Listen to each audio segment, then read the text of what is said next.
often find that evangelical fundamentalists begin with the assumption that if you're an atheist, it's because you've just never had a Bible verse thrown at you. You've never heard about Jesus. You don't know who God is. Well, let me tell you a little something about growing up in the world of the white man. You can't not have heard about Jesus. You can't not have heard about God. You can't not have had Bible verses thrown at you your entire life. It's just not possible. So yes, I've heard about Jesus. I used to be a devout Christian. So yeah. And I've read the Bible. Backwards, forwards, upside down, every which way. I have studied the Bible. That's how I became an atheist.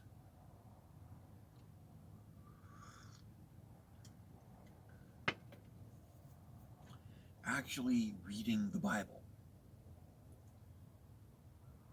caused me to eventually accept the fact that this book is a load of bullshit. Because there were so many internal contradictions, so many problems, so many things that were presented as the pinnacle of morality that were, in fact, utterly morally repugnant. So many things that are justified and rationalized by the writers of the Bible, defended by the writers of the Bible, not just mentioned, but actively defended, praised, and held up as morally virtuous things. Yeah.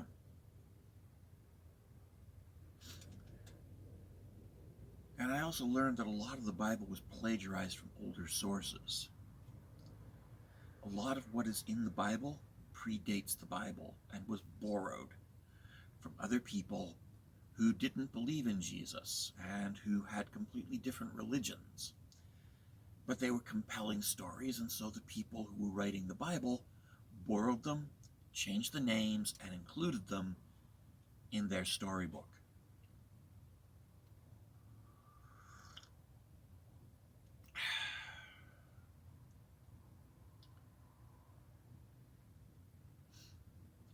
The fact of the matter is, though, that even when I was a believer, even when I was a devout, believing Christian, I didn't have any really good, compelling reasons to believe.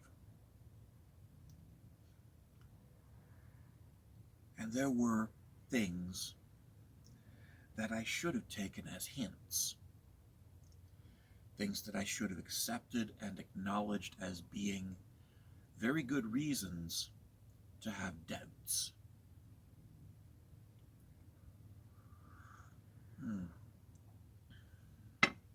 Doubt. Doubt is the first step towards understanding. When you have doubt, you want answers. And you go looking for answers. And you find answers. I was a child, a devout Christian child with a child's faith. And I was a child who was in a dumping ground for unwanted children. And there were pedophiles. There were pedophiles. There were lots of pedophiles in this dumping ground for unwanted children.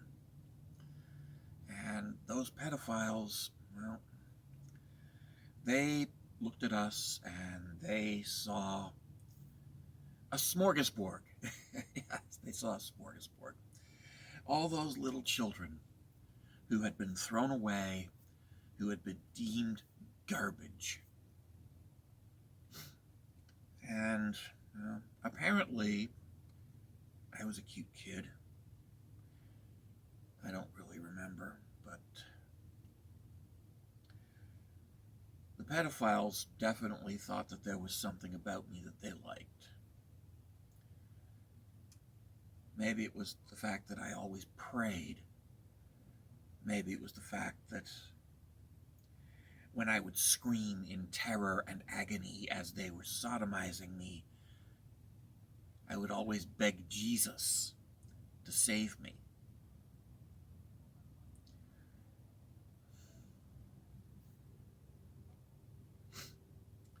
And they got an extra thrill out of telling me that Jesus didn't love me because I was garbage.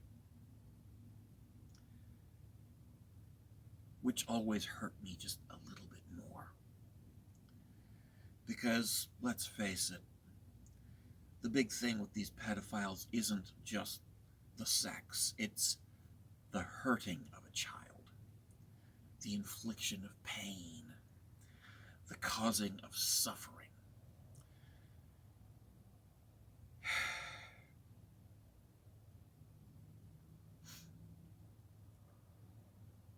And I prayed and prayed and prayed and prayed, and I read my Bible. And the conclusion that I came to is that I just wasn't praying hard enough. And so I prayed harder. And I just didn't believe hard enough, so I believed harder. I tried to believe harder. Bashing one's face into the floorboards of the chapel as one begs Jesus for mercy.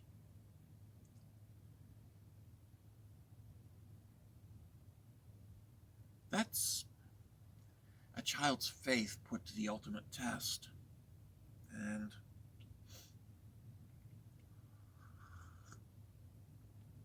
instead of arriving at the correct conclusion that was that Jesus isn't there, I arrived at the wrong conclusion.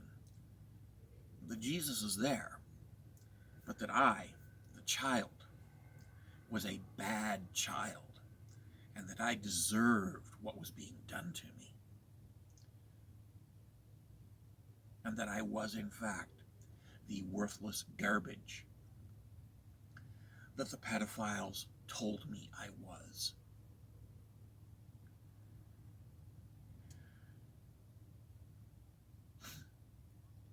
What kind of person does that to a child? What kind of monster? And later, as an adult, I understood. If this Jesus character, if this God character hears a child who believes in him crying out, "Save me from these people that are raping me,"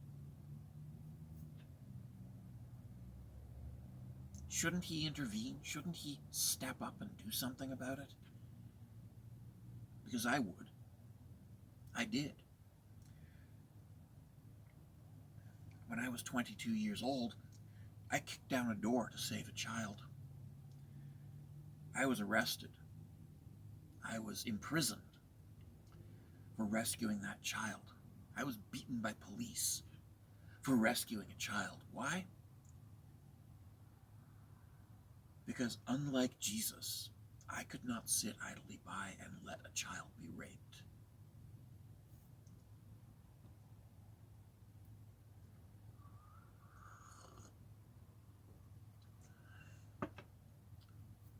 And that's the difference between me and Jesus. If I hear a child screaming, I help that child.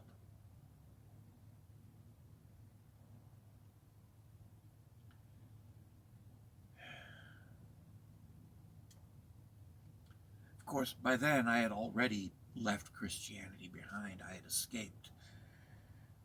I was 22 years old, and yes, I had found my way into the world of the pagan Wiccan complex. I was 20 when I got away from Christianity, when I escaped through trauma. And sure enough, 2 years later,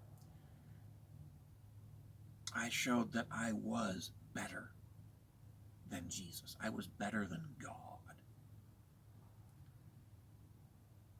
I demonstrated it.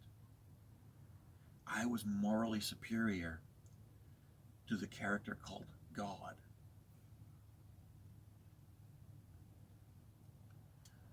Moral superiority. It may not be much comfort,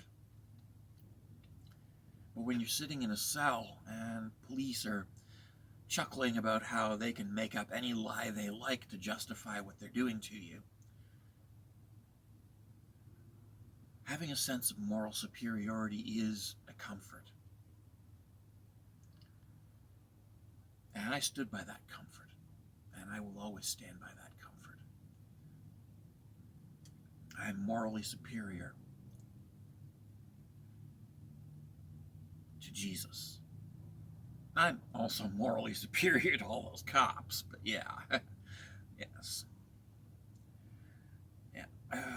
Because, yes, police do have an unfortunate tendency to side with pedophiles, especially if those pedophiles are rich. But that's another story, which I'm not going to go into today.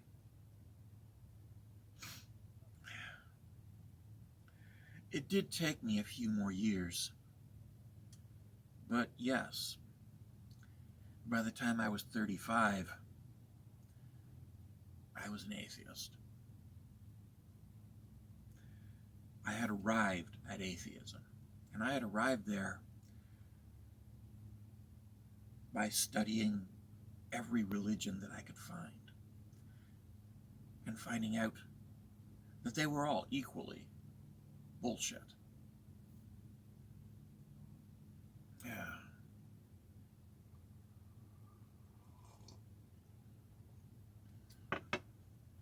And morality doesn't come from a magical God that lives in the sky, or a magical God that lives on top of a mountain, or a magical God that lives in a cave, or a magical God that lives on an island in the middle of the sea, or a magical God that lives underground. Morality comes from the individual. It is something that can be learned in childhood if one is exposed to the right stories of good, decent, heroic figures who demonstrate morality.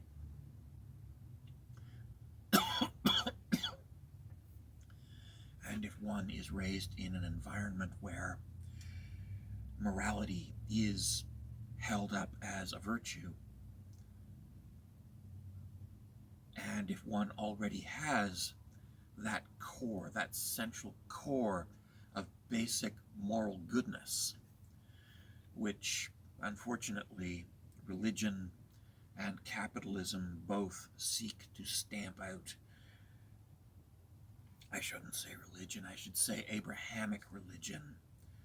Judaism, Christianity, and Islam together collectively strive to stamp out morality and replace it with divine command and fear and obedience.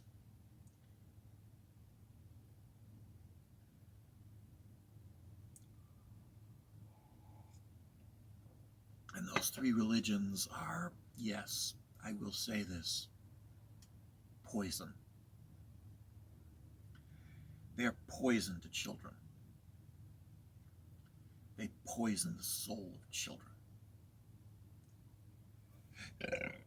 But in particular, the one most insidious of them all is the American evangelical movement. Because within mainstream Judaism, mainstream Christianity, mainstream Islam, you can have good people. Good people will exist. But within the American evangelical movement, goodness is stamped out successfully and replaced with fear, arrogance, hatred, bigotry, cruelty, and, yes, I will say this, depravity. And the American evangelical movement is composed of people who, yes, when they hear the child scream, they will look the other way. When I heard the child scream, I kicked down the door and I rescued the child. I beat up a pedophile. And I did go to jail for it because, yeah. But just like Jesus, the American evangelical movement also, when they hear the scream of a child, will smile and smile and smile and smile.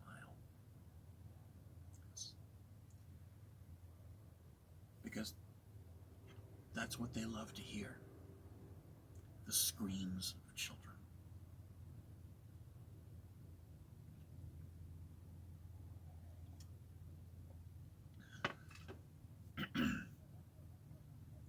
Jerry Falwell loved it.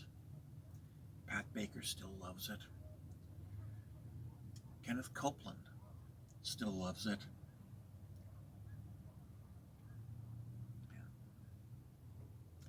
And all of their fawning sycophants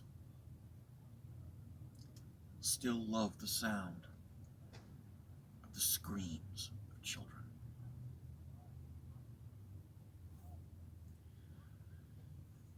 That is evangelical morality.